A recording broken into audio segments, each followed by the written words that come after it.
So is there any surprise that Black kids can't read according to the data? Fourth graders underperforming, eighth graders underperforming.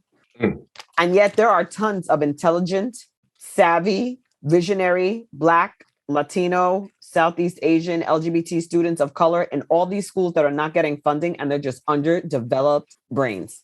And it's sad for everybody because we're missing out on talent. We're missing out on the experience of watching kids actually enjoy learning and growing. I mean, I've called 2 different school districts because I keep hearing there's a teacher shortage. So I said, all right, I'll substitute teach. I haven't gotten a call or a response to an email in a year. Wow. I've called, I've emailed, I've called, nothing. Not even a like, hey, you're not the candidate we're looking for. Thank you. Nothing. Voicemails, nothing. And when I ask why, oh, we're understaffed. I said, if you're that understaffed, then you all need and you can't even respond to an email or a phone call in a year, then you need to close this down. This is not a performing institution. You're not profiting, and these kids aren't learning. So what is the point of this?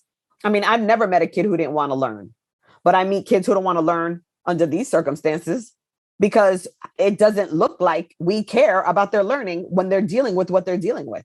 These schools look like detention centers. These schools don't look like museums and places that stimulate learning and art. And kids need visual stimulation. They need beautiful smells and art on the wall. Look at these schools. They look like prisons. They're awful. They have bars on the walls. They're falling apart. It's ridiculous. Why are kids bringing weapons to school? Because the adults aren't protecting them. The adults are hurting them. I mean, this. We don't need a fucking PhD to figure this out. If kids have things to do and are stimulated mentally, they're not killing people and doing drugs. This is pretty basic. Yeah. We have long established that if you literally just take these kids out of the hood and put them in a good school, you put them in a good boarding school, they will perform just as well as any other kid. Anywhere. Any kid anywhere that's given resources to learn will learn. And also is taken care of at home.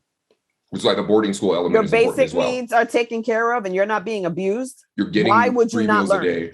You're not being abused. Exactly. The basic shit. You're not going to sleep hearing gunshots. You don't have crackheads right outside of your window or right outside your door. Right. Any kid, anywhere. You can teach a kid anywhere, anytime. You don't need technology and lights and computers. You need a pen, a pencil, and a fucking tree to sit under. That's it. And a kid will learn anything from anybody. They don't know anything.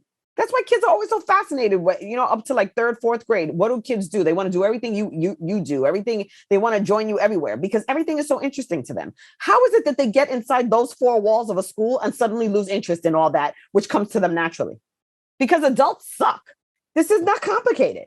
I can teach any group of kids anywhere, at any time, about anything. Don't be an asshole. Don't be abusive, and actually teach them something that's engaging and meaningful.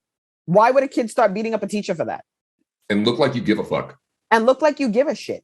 It's really not that hard. All they're asking is that we care for them. They're not asking for computers and lights and laser beams and professional development. They're like, can you not hurt us and teach us some stuff? Everybody expects everybody to know everything. Oh, these people, you should know how to say this. You should know that. Why? Why should everybody know this? Somebody taught you how to hold a fucking spoon once. You didn't come out of the womb just, wielding spoons and throwing nunchucks around. Somebody told you how to wipe your ass. Suddenly you get to 30 and everybody should have ultimate knowledge. What, we're all suddenly the fucking oracle? You're supposed to be learning every day.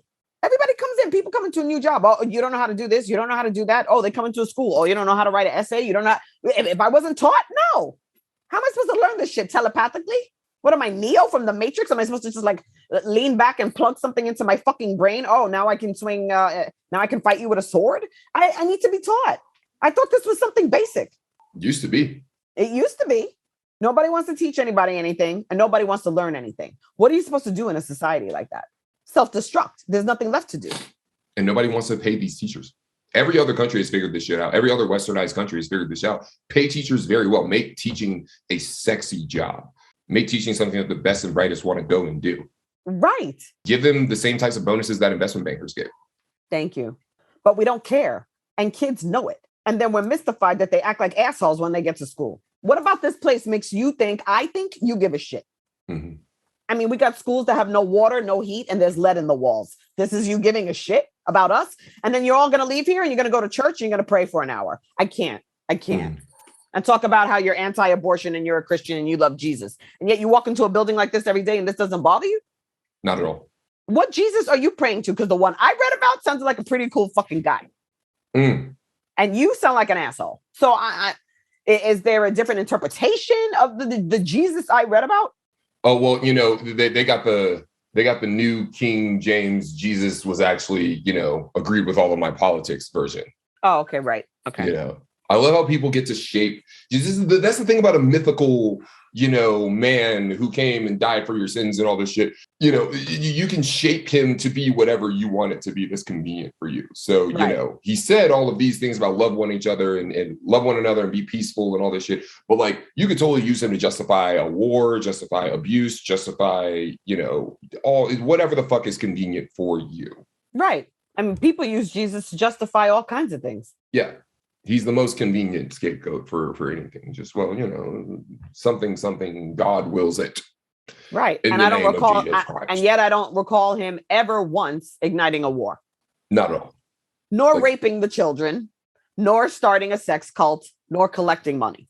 I do recall him saying, love one another. Try not to be a dick. Like that was pretty basic message. Don't be a puta. Y'all added all this other shit.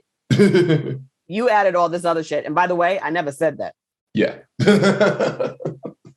Like, bro. I never said that either. Nah.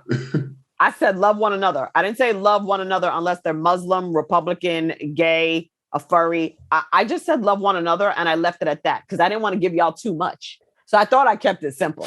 Apparently, I didn't keep it simple enough. Because we're still confused about that whole love one another thing. Jesus fucking Christ. Holy shit, we're fucking doomed. This is why the aliens don't talk to us. They're like, look at these idiots. You want to land there? and y'all think they're ready for light speed travel and shit? Then you're gonna have them showing up on your block? Right. I mean, every once in a blue moon, you want to go slumming it there. I get it. But like, we ain't staying here. No, we'll just slum it. You know, one raunchy night we'll land. But other than that, I mean, we got no business here. No. They're still not ready for that. They're not ready. We're not bringing them into the Intergalactic Council. We're not.